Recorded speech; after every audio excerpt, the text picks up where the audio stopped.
Hello everyone. So we have this question of cubes. Let's do it. It's a very simple question, but you need to understand this question. So question states, we have these cubes.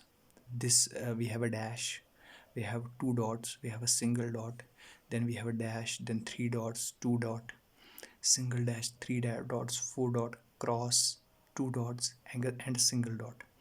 So the question, it's a question of dices, and you might have done some of the questions. तो क्या हो रहा है, तो question बोल रहा है rotate position of a single solid as shown below.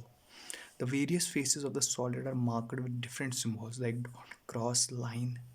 Answer the three items that follow the given figure.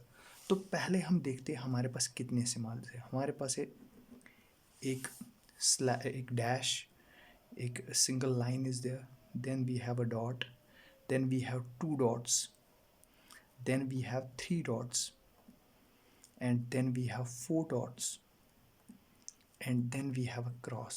तो टोटल कितने हुए? 1 2 3 4 5 6. तो there are six symbols. You know that हमें पता है कि एक डाइस में या क्यूब में कितने 6 फेसेस होते हैं. तो 6 फेसेस पर ही आएंगे. अब हमारे पास दिया है, पहले हमें दिया है दिस डैश, फिर टू डॉट्स, फिर हम ऐसे लेंगे क्लॉकवाइज डायरेक्शन में. तो पहले लेंगे डैश, उसके बाद दो डॉट्स है और इसके बाद single dot. Now we have again dot, और हम फिर से क्लॉकवाइज लेंगे. तो डैश अगेन, उसके बाद आते हैं तीन डॉट्स, उसके बाद आते हैं दो डॉट्स. अब सिंगल डैश फिर से क्लॉकवाइज लेते हैं, फिर चार डॉट्स और फिर तीन डॉट्स. Got it. इससे हमें क्या पता चला? इससे हमें ये पता चला डैश के अपोजिट में ना ही तो टू है ना ही तो वन डॉट है. डैश के अपोजिट में ना ही थ्री है ना ही टू डॉट है. तो ना ही फोर है ना ही थ्री डॉट है. इसका मतलब ना ही थ्री है ना ही टू है ना ही वन है और ना ही फोर है. इसका मतलब what is opposite to dash? It is cross. These two are opposite. Got it. अब हम चाहते हैं, हम जैसे हमने अभी किया एक डैश चूज, अब मैं टू चूज करूँगा, टू डॉट्स, और मैं यहाँ से एक क्लॉकवाइज लूँगा ऐसे डायरेक्शन. तो पहले टू डॉट्स फिर है सिंगल डॉट और फिर है डैश. ओके. सिमिलरली फिर है टू डॉट्स, फिर है डैश और फिर है थ्री डॉट्स, फिर है फिर से two dots, and then we have a cross and we have a single dot. तो टू डॉट्स के लिए ना ही तो ये आएगा सिंगल डॉट, ना ही डैश आएगा, ना ही थ्री डॉट्स आएगा और ना ही क्रॉस आएगा. और टू तो खुद नहीं आ सकता, तो फोर आएगा.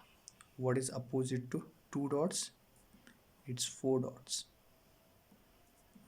सो दीज टू वी नो. अब हमें सिर्फ एक निकालना है और वो खुद ही निकलेगा. देखो, स्लैश हमने निकाला, दो डॉट्स निकाले. अब अगर मुझे तीन डॉट्स निकालना हो, तीन डॉट जो बचा उसी के अपोजिट होगा.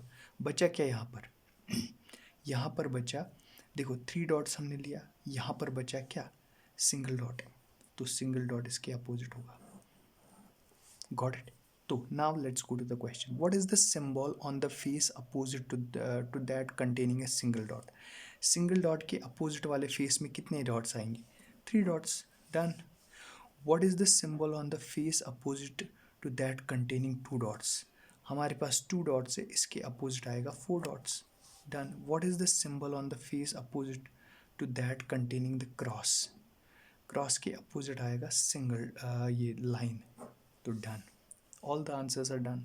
You understood the concept. हमें ये लेना है, हमें एक क्लॉकवाइज लेना है, या you can take anti clockwise also. फिर हर किसी में एंटी क्लॉकवाइज ही रखना है. तो हमने क्लॉकवाइज लिया, तो पहले हमने डैश लिया, उसके बाद उसके साइड में टू डॉट्स आ गया, फिर सिंगल डॉट आ गया. Similarly three dots, to dots, four dots and three dots. इसका मतलब ना ही ये वाले आएंगे ना ही ये वाले आएंगे. व्हेन वी क्रॉसड हमें ये पता चला कि सिंगल डॉट इसके अपोजिट आएगा, क्योंकि वही सिर्फ एक है जो यहाँ पर नहीं दिख रहा है, तो this is opposite to this. Similarly हमने ये वाला किया, 2 डॉट्स को लिया, फिर क्लॉकवाइज गए, तो फिर आएगा सिंगल डॉट, फिर आएगा डैश, फिर आएगा लाइन, फिर आएगा 2 डॉट्स, फिर आएगा लाइन, फिर आएगा 3 डॉट्स। नाउ 2 डॉट्स, फिर क्रॉस एंड सिंगल लाइन, और यहाँ से हमें ये पता चला कि 2 डॉट्स के अपोजिट है 4 dots, and thus we got the answer. Thank you, have a nice day.